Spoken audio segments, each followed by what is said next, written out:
ni hapertei kan doken jaman sim ngam snow palei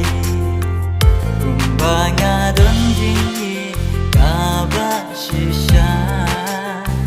kumta ngam kwa jingi bandam kala changa tuan wan ban sen ra tuk tuk ya ngaru ya pi ban skam jing it ka jongi ban skam jing it ka jongi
Don bat pi men sim chi sha nga snok men